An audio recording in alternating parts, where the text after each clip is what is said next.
I was thinking about like, how do I introduce this person who's a teacher to me, my friends, my children, and also a dear friend. And what occurred to me about Jesse that was sort of exemplary about who he is,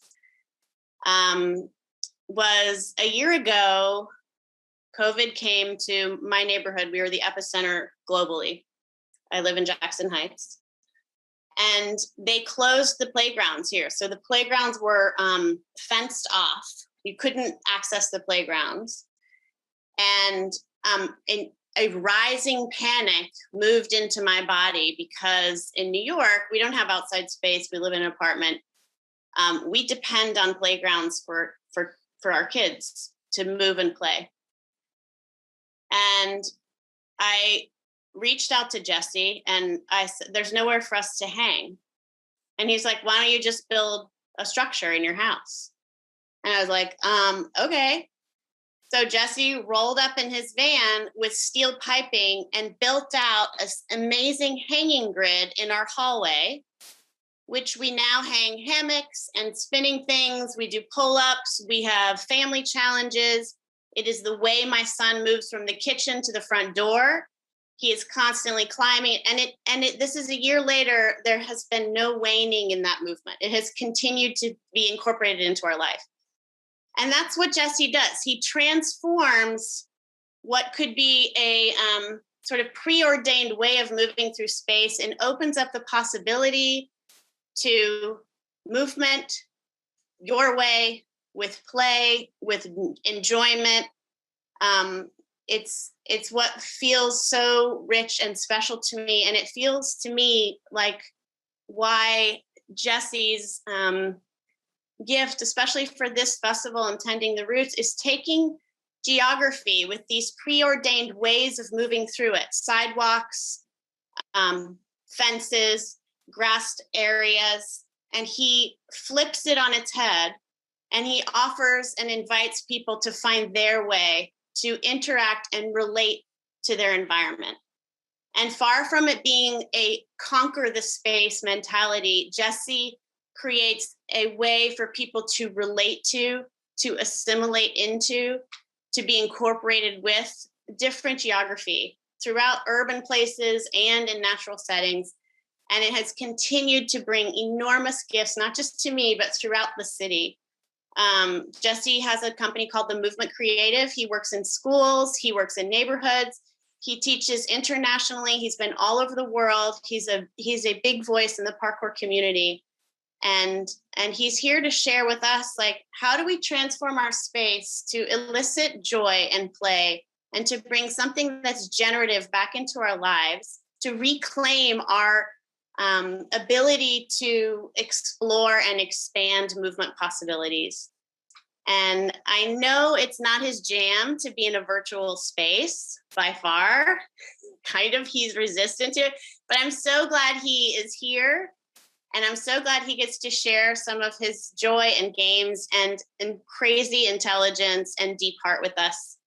And so I'd like to welcome Jesse Danger. Wow. I will just let that soak in for a while, bask in some sunlight. That was very kind. Thank you. I hope that I can live up to it. I'll do my best here and, into the future. Yeah, play. And I think the word play is sometimes seen as frivolous. Sometimes we want to pretend that the work we do is very serious. Play is very serious for me. I think that the work I've done and the things that I've kind of figured out for myself are what have allowed me to keep going. And especially in that, like this past year, there were so many times when life felt like it really became either incredibly scary or incredibly stale. And to be able to go up against that a little bit, see if we can breathe new life into it, new possibilities. I think that's a big part of this for me. It's very good to be here.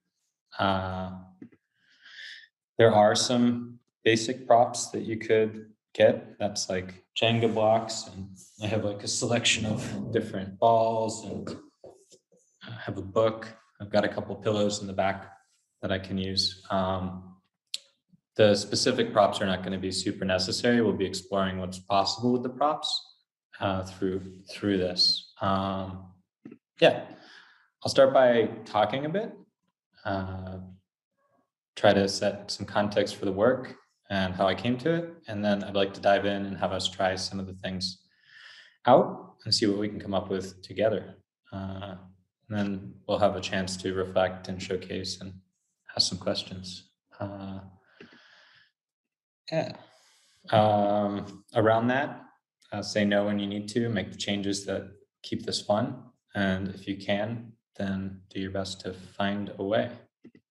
I feel a little bit like I snuck into a wedding here, some kind of sacred ceremony that I don't belong in. I don't feel like an expert. I don't have a formal education, and I still have a really hard time in any kind of class setting, including as a teacher. I'm also a little beside myself with loss.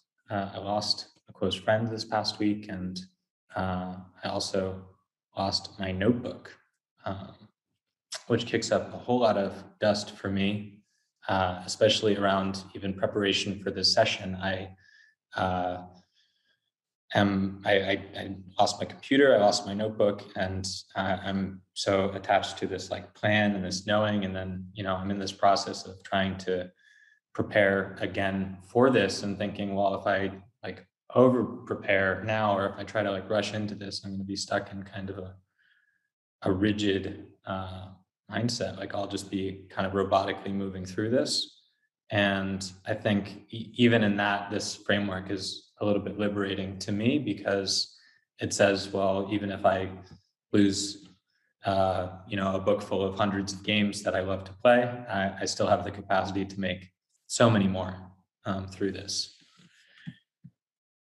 So I feel a little bit like a deer with new legs. And since the dust hasn't quite settled, I'm really grateful to be here with you all and explore this new adventure. I would really love to be in a room moving all together. I love to get my hands in the mud, and I like to learn by doing. I also want to acknowledge the beauty of this unique and totally impossible situation. People from all over joining for this one little moment in time. I really struggled to learn in formal settings. That goes from team sports to classroom. Is all incredibly overwhelming to me. There's so many things going on, so many capacities being worked on, and my experience was that I was always failing at something, and that felt really tough. It's that moment that happens in classes that I go to all the time when I get like one too many corrections, and I'm just like, I give up. I don't know what to do. So this framework helps shape also how I experience that, so I can focus on a small thing within a big thing. I think that I'm a slow learner, and I think that this system helps me feel confident throughout the process, helps me moderate my frustration, make my own games when things feel out of control or overwhelming. And I'm also using these games to recover from a surgery. I struggle to be in this space in a room. I really like all the uniqueness that I find out in the world. I like being out in all weather. I like exploring spaces, but this is also a unique space, and all the spaces that you're sitting in right now are also unique, and I think they can create a powerful, unique experience today. I strive for liberated learning. That is to say, learning that I feel like I can control, that I can modify, that I feel empowered to continue on my own. Some of these things I think might be my unique hangups, but I want to encourage you to think of how you can support yourself or others that are challenged by being in classes, that are challenged by learning from teachers, or struggle in general with being told what to do. And part of this journey was my learning how to learn from teachers and from classes. And also, I do want to just say that that's not the only way. I love to see myself and others bridge the gap between those who are stuck learning in classes or stuck learning out of classes. And I think these two groups often isolated by attitude are missing out from each other's wisdom. I think that diversity of students is important, and I strive to be a healthy learner who can learn in any environment, whether the teacher, and that teacher could be a person, an environment, a situation, gives me very little choice about what I can do, or whether I'm left completely free to decide. I want to think of this as like a very quick opportunity to dissect some games, Frankenstein them together, and discuss their implications and work as a group towards maybe impossible learning targets. Like, can we create games that make for stronger communities, or personal adaptability or creativity, or yeah, I think when I can connect with those higher values in the direction of my game design, I feel, I feel a deep sense of purpose. I think that's because when I look back on my life, especially when I have had a really hard time, the times that I felt most connected and most alive, times that I think of really fondly, are times when I'm moving together or doing something new with friends. And I think one of the challenges of this space is I want a feeling of co-creation. I want to co-create moments. I want to see if we can work together to create processes that we can trust to guide us, and really lean on the group wisdom. And I feel like this space can be challenging to feel that. And I also have a hard time sitting and talking, or sitting and listening. I love to walk and talk, or move and talk. And I also love wild play. I think without that, I would not be where I am, or know what I know, or be who I am. When I'm talking about games, I'm thinking mostly that they are some kind of motivational system. I think of them as any kind of activity.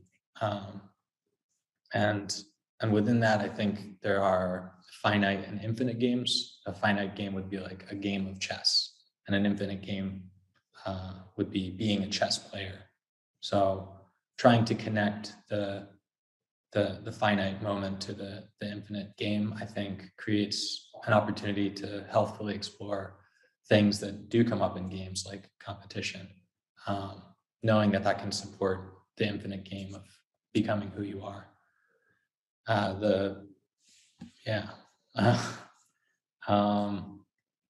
And some of this is also digging into some systems thinking. It's giving like a framework of games or activities, and it's saying that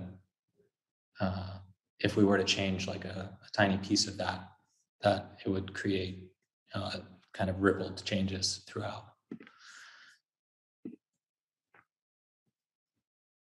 I'm going to try sharing my screen a little bit. Okay. So here's a framework that I use as the mental model. To me, these are the different environments of learning.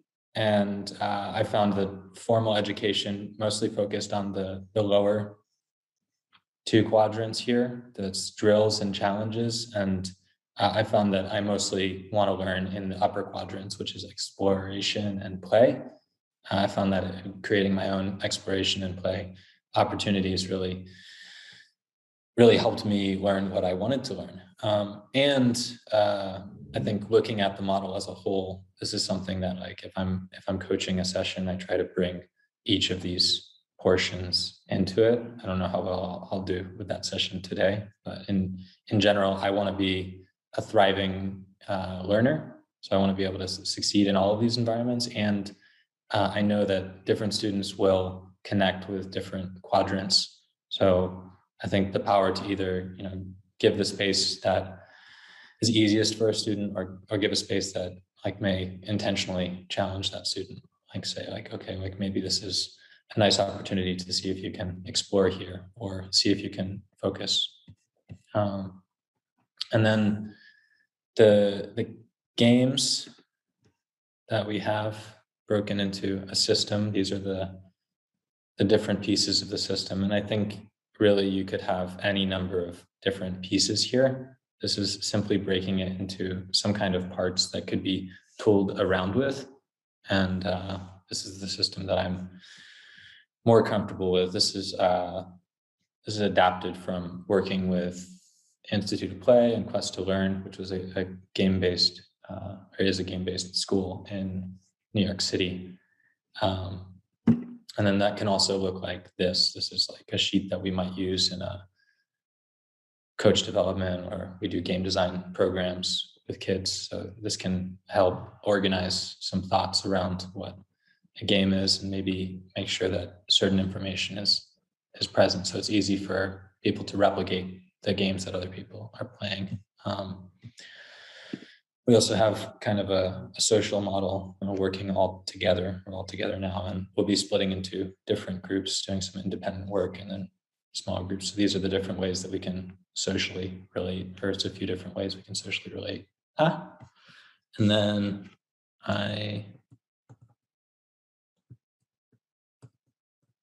it's a bit hard to read this, but we've got social reward and social risk. And if you're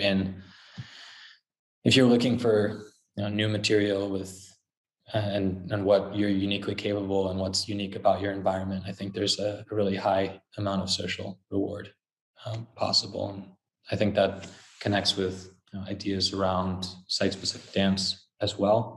And of course, being in a new place and doing new things and being with new people can also be pretty high socially risky. It can be scary to be totally ourselves.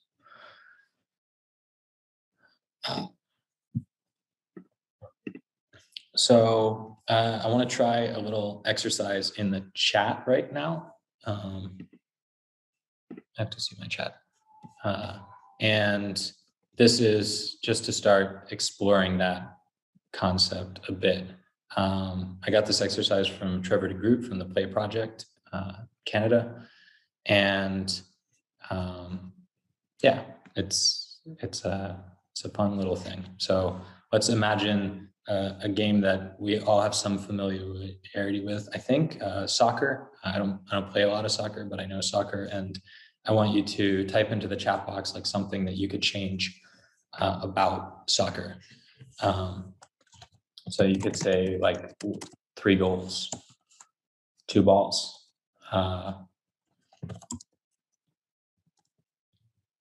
And let's look at all of those things. I'll share my screen again, and I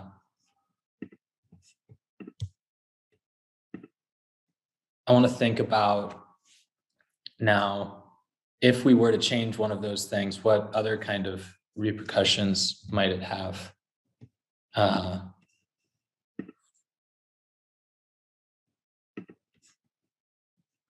So look at the chat again and see what kind of things might change. Maybe it could serve a different purpose. Soccer on horseback, for instance, would probably make you a lot better at horseback riding than soccer not on horseback. I think a lot about shaping experiences, shaping my own experiences, creating games that help people get better at the kind of movement that I love getting better at. And I think all of that can be kind of adjusted. Like, could we change soccer so that it really helped us get better at something that we really love doing? Could we change any game that we were in to be something that would really support us to become more of ourselves? So the next kind of thing is a challenge. It's similar to this. Instead of taking soccer, I want you to try to take 2 disjointed or separated things that you can't really imagine putting together. I'm afraid that I will direct you too much if I give an example. So the challenge is to think of those two disjointed things and then see if you can, over the next couple minutes, think about ways that you could help them support each other. And what we can do in those 2 minutes is we can type into the chat box the things that we're thinking about. So I'll type mine. I'm loving reading these. This is wonderful. So we're giving ourselves a little bit of time to think about if there is a way that we can bridge this divide. So I thought yoga and pull-ups, and I thought about how can I really work on my pulling while I'm working on yoga, and then I thought about maybe like a cat hang, like hanging against a wall. Maybe I can hold my pull-up bar and put my feet up on the door frame, and then I'm in kind of a downward dog position, but vertically. And I can think about how actually maybe it's really interesting to play with like inversion of the plane in yoga. Like maybe instead of yoga here, like we could test it on all planes, kind of rotate. And that's like, the wonder here for me is like, taking those impossible things, saying they're not going to go together, and then getting this little spark of possibility, and then that spark of possibility is what creates play to me. So in that moment, two things that I think are disjointed and also happen to be things that I kind of struggle to fit into my life become something that I'm curious about. Like I've yeah, and I think to me curiosity really is love. It's this wanting to know more. It's this like, it feeds the passion of life. I think that's powerful. So if you have a solution for your connection, one that works for you, if you could type that into the chat box, that would be wonderful. If you have a solution for someone else's, I think you could also do that. Tree climbing and dancing. That sounds beautiful. Spaghetti and balance, swimming on a trampoline, ice skating and basketball. Ooh, bike riding and drawing.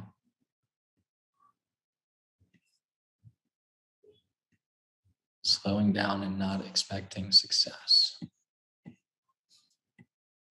Seeing all things as potential art materials.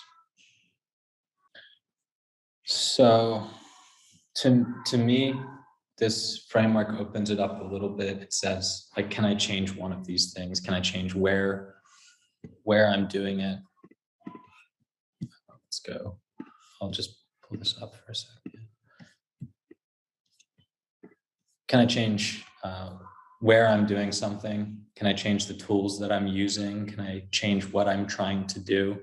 Can I change what makes this difficult or interesting to achieve? Can I change some like nitty gritty about the rules?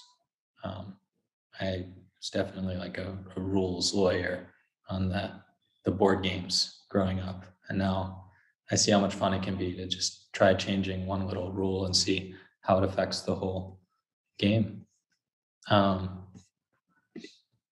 And that idea is really liberating to me. The idea around that we're unpacking here, this idea around play. I think about how that quote, one can't stand in the same river twice because they aren't the same person. It's not the same river. You never play the same game twice or do the same activity twice. Repetition is impossible in nature. Things only iterate. Your body is not the same for the second push-up as it was for the first. And we can make those changes on purpose. It's a beautiful exploration of what's possible. This is the practice we choose, the places we do it, the reason, the way, and the why. Those are all part of this game. And also physical risk or lack thereof is part of the game, as well as choosing to take your practice seriously or not seriously. So I'm coming from parkour. It's like the P word. Some people call it free running or art du déplacement. I say the following at the risk of offending practitioners that identify with any or all of those words or any number of other often deeply personal definitions for them. For me, practice is a timeless site-specific dance. And I think there's struggle and confusion around any definition. I subscribe to that because I don't want to subscribe to a word or system that would validate or invalidate someone else's movement practice. So I call what I do movement, and my infinite game is to support myself to be a better learner and to do my best to be strong, to be useful. Movement is my physical laboratory for understanding myself in the world, and it allows me to live and create analogy through novel experiences. I think there's a ton of freedom in my definition of movement for myself. If I think of this as a specialist practice, then it might be that some things that are interesting to me are not a part of it. But for me now, it's really all of this. So I take wonderful lessons from any movement practice I can get a chance to explore. And also I want to think about how movement and our relationship with movement is that same river. And let's remember that whatever our practice is now, it was created maybe for us, maybe by us in a different mental, physical, social environment than is practiced in now. There were different goals, different people. So let's try to keep shaping our practice to support ourselves and support others to shape theirs.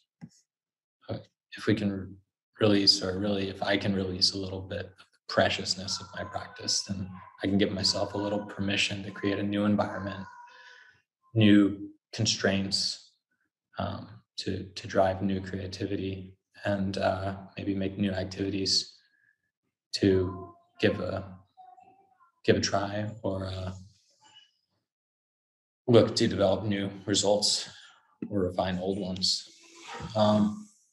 This one now, so that's a lot of my talking. I want to get us, or that's a lot of my talking with the large group. I want to get us working in smaller groups, and I want us to try a challenge. So there's a physical challenge. I think it can be adapted for anybody, any space. And this is a challenge from Thomas Love English from a Ferris Anamai Terra Nova workshop. It was introduced as a space mapping and body mapping exercise. And I think that it can be done for any number of reasons, any number of ways. So this is the challenge. I have a ball, and I'm just going to place it down on the ground. And I'm going to look at it. I'm going to close my eyes. I'm going to try to walk towards it and pick it up as if I was picking it up and I could see. This could also be done at your desk and with an object that's not a ball. Yeah, so can I be in the room that I can't see? And can I effortlessly pick that up on that first try? That's it's a little challenge to explore right now. Can absolutely be done, like on your desk. Can you reach out and grab something? All right. I hope that you've gotten a chance to try it. Maybe you've already tried a little bit of a modification. I want to refresh the framework but we don't have to like only look at this framework as ways we can change it. Simply know that we can use this. So if we're looking back at this framework, what would happen if I changed the goal? Maybe I have to get 2 balls instead of 1 ball. Maybe I have to like pick it up and bring it back. I could change the space. Maybe I put things that are in my way and I have to walk through them. Or maybe I do it on stairs instead of on flat ground. So here's some things that can change, and I want you to kind of ruminate on that. And now I want to split up into some breakout rooms and give everybody a chance to see if you can come up with some interesting variations on this game together. So I encourage you to speak, share ideas, and try what the other person is giving a shot. And we're going to be in these rooms for a few minutes. We'll come back together, and then I like to do a little showcase, and then I'd like us to try one more thing, going back into breakout rooms. Close your eyes to do that exercise. When I did it with you the first time, it was like my brain remembered how far it was to the, so it wasn't an issue. So in the breakout room that I was in, we decided to do it again. And I said, let's throw in a zigzag pattern, like don't walk, right?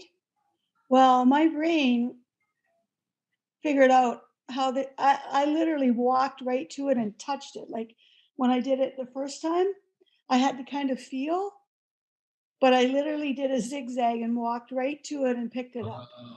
So what's that about? Wow. So Yeah. somehow adding that complexity made you, it sounds like, better at it. Yeah. That's cool.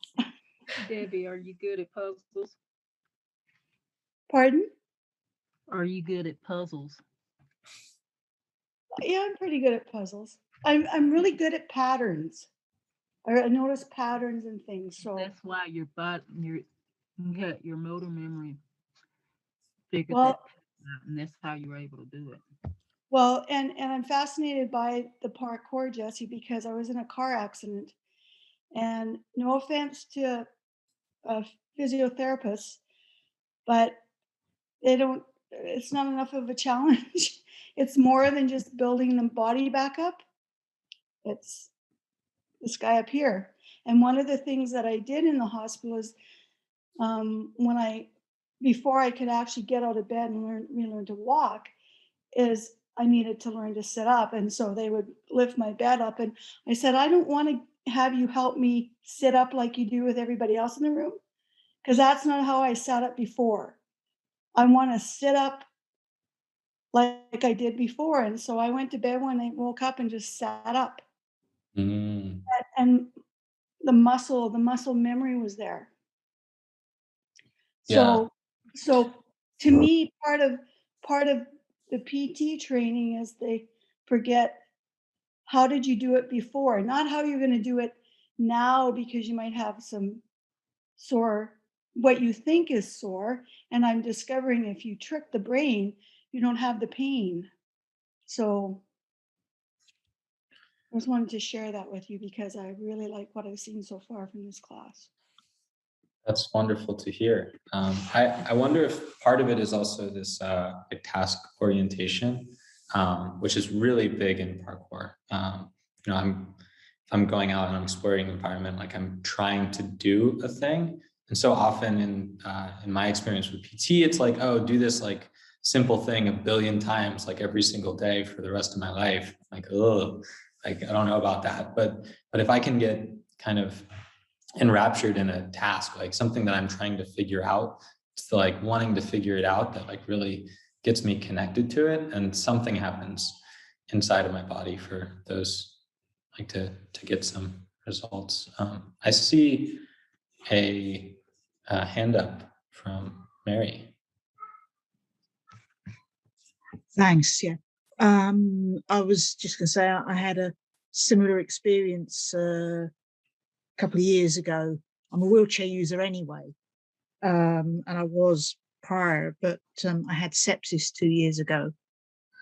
And when I woke up in intensive care, I couldn't even lift my head off the pillow.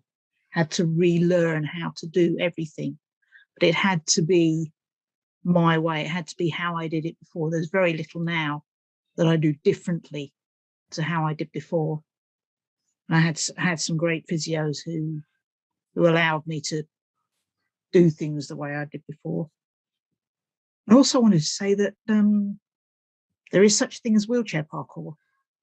I don't know if you've seen it, but I can pop a YouTube link in the chat if that's okay. It's a 3-minute clip, and most of it is actually in a skate park, but there's a little bit at the end when he's in a normal urban environment, just going for it. I would love to see that.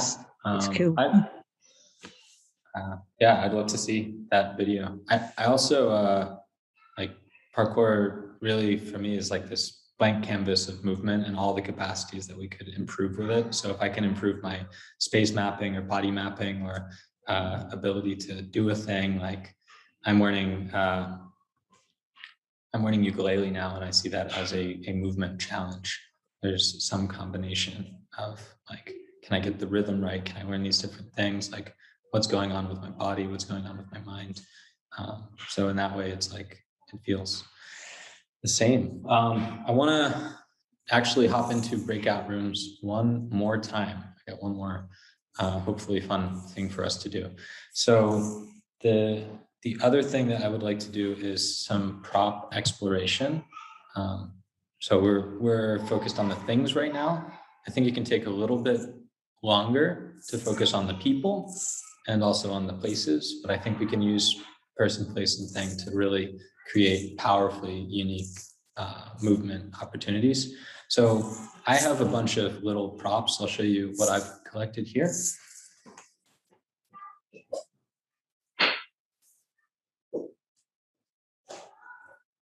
I've got a pillow and I've got blocks. I've got these different balls and I've got like a shaker egg and I have a book. So with this book, I could try doing something like that. And if that's my exploration, maybe I can see how that's different with a different ball. And then maybe I can use this to create a challenge of stability at range. I can play with this. I could also see that something unique about this is that it makes sound when it moves. So maybe I can see if I can do a movement without making sound.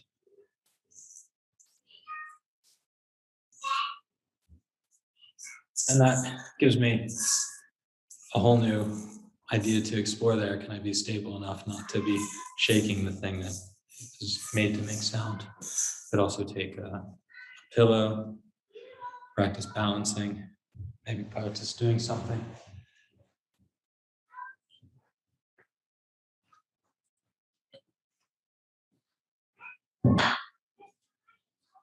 Or I could try balancing these. I could also set targets out. I could balance myself, play with targets out in space.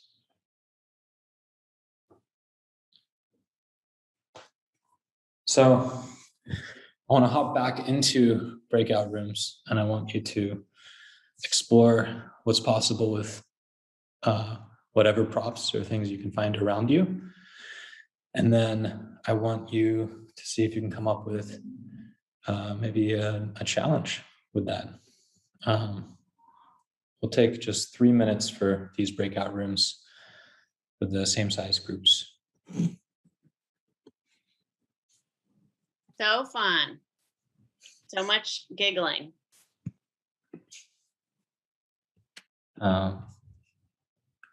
Amazing. Welcome back. I was just told by Mickey that we can go for a few minutes after.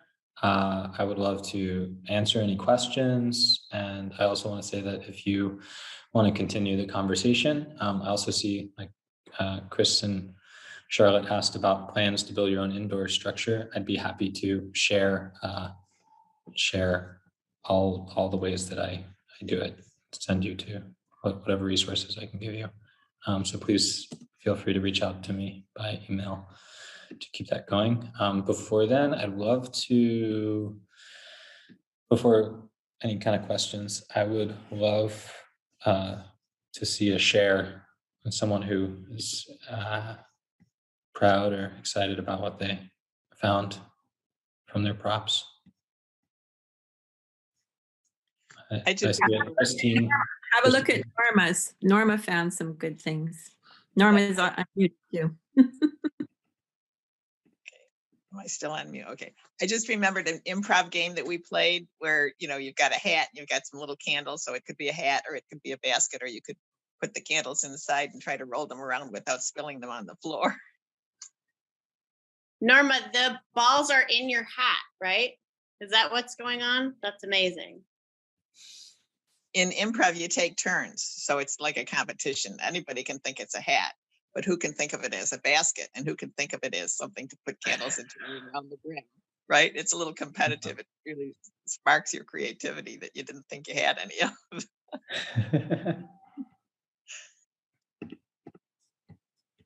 Did I see Christina and Brendan? Hi. Yeah. Hi. Okay, so do you want to explain our game? What do we have? So we have a beanbag and a block, yoga block, and we tried tossing it and catching it on the. Okay, ready? Stand up and go that way, and I'll go there and I'll toss it to you. Ready? Yeah. I promise. Go. Oh. So. Thank you for listening. Thank you. Thank you for sharing. I'm not sure if, hi, I'm not sure if we're supposed to raise hands or I can just share, but I found this to be, I used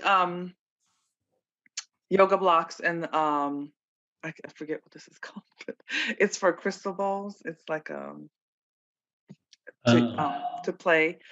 So I started using it as this was like a balance exercise at first, and then I have another one, so I tried to stack it on top of it and then move around while we were doing it. And earlier we were playing with this with another ball, and the exercise that you instructed us to do, where we close our eyes and walk to the object. And so we expanded that to be multiple objects, the same distance, and then who gets there first. And so as I shared in the group that I was in, this, being in a pandemic, during the pandemic with 3 kids at home who are here for 15 months now, it gets really challenging to keep it fresh and keep it exciting. There's only so much you can do, but and I feel like I've kind of gotten to a rut where we've done it all, So this is really eye-opening, and it's like, that creativity has no bounds, but each object has a potential to be a play thing. Well, not each, but a lot of objects, right? So this really opened up my mind, and even my kids, they're like, oh, we can do this and this and this too. So thank you for that. I really appreciate it. This was really, really beautiful for me. That's wonderful to hear. Thank you. I see Susan.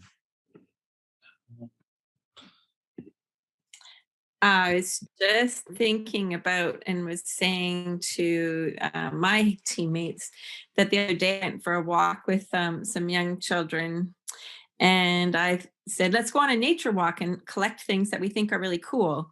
And so I'm thinking they're going to be picking up nature stuff, and they're picking up little bits of garbage and going, look, I found a piece of broken plastic. And I'm like, all right, that's cool. Just allowing myself to just explore with wherever they're at and whatever they think is cool, and not having any expectations. It was really fun. And then just following them within certain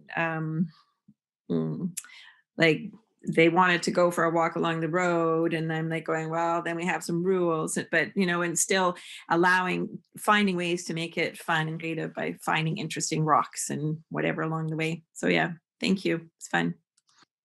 Oh, thank you, Susan.